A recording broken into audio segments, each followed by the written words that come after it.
Eu os observo e sinto que me observam. Há algo em mim que os desafia. Não me encaixo nos seus moldes, não sigo as regras que eles tanto prezam, não me curvo às expectativas que projetam sobre mim. Para eles, sou o palhaço, o sonhador, talvez o rebelde. Na sua sociedade, me veem como um ingênuo, um desajustado, alguém que simplesmente não compreende como o mundo deles funciona. Mas intimamente me pergunto, será que sou eu quem não entende?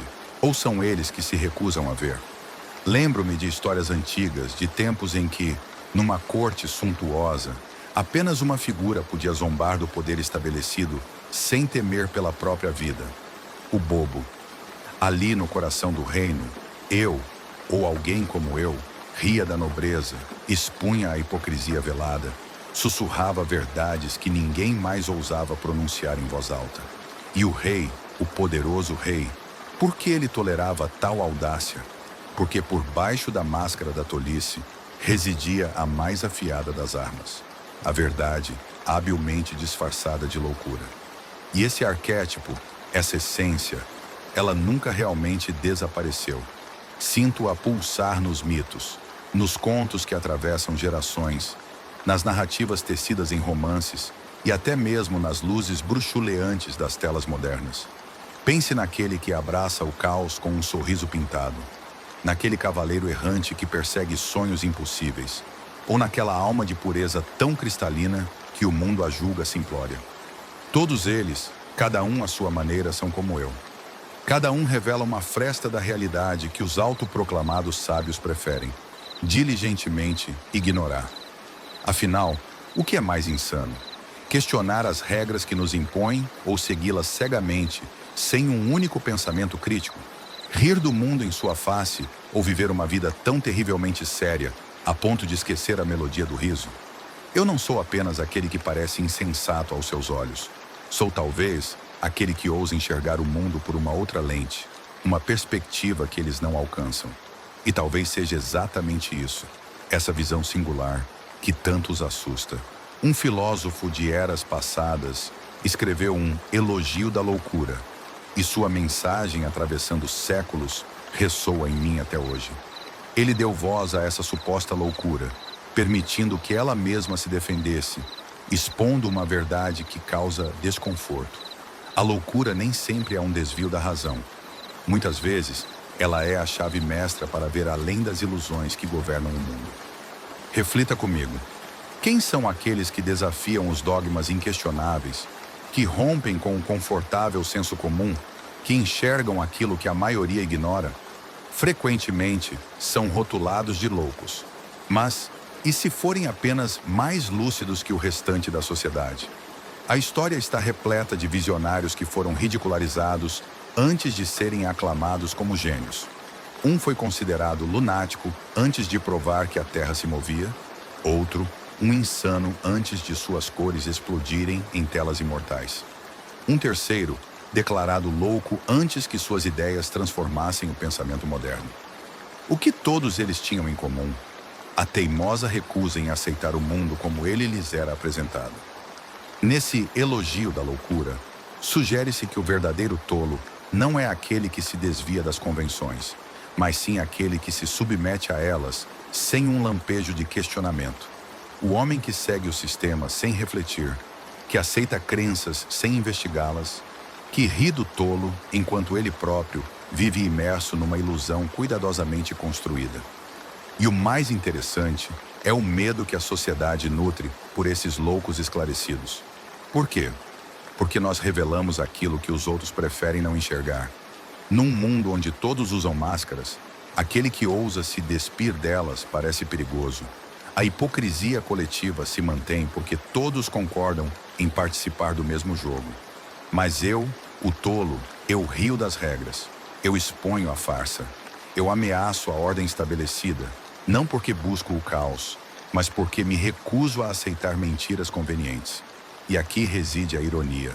Ao tentarem me silenciar, estão apenas provando o meu ponto.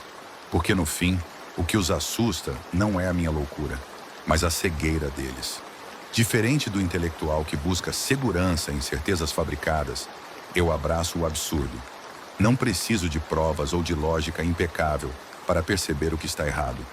Minha sabedoria não brota de cálculos ou de livros empoeirados, mas da experiência pura, da liberdade de quem não tem nada a perder.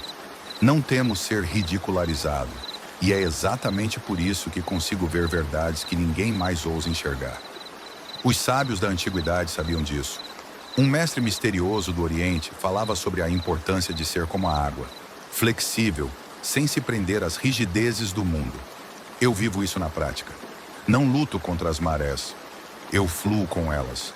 Mas esse estado de desprendimento assusta. Quem não se apega ao poder, à riqueza ou ao status social, sempre parecerá insano para aqueles que vivem escravizados por essas correntes. Eu não possuo filtros sociais rígidos. Não calibro minhas palavras para agradar ou me encaixar. Justamente por isso, posso dizer aquilo que os outros pensam, mas não ousam verbalizar. Sou como a criança que, sem medo de represálias, aponta a nudez do imperador. Sou o ingênuo que, sem se preocupar com as consequências, expõe uma mentira coletiva. Mas há um detalhe essencial. Eu não apenas revelo a verdade, faço-o de um modo que escapa à censura, que desliza por entre as regras do jogo. Esse fenômeno acontece até hoje. Em tempos modernos, o humor muitas vezes assume esse papel.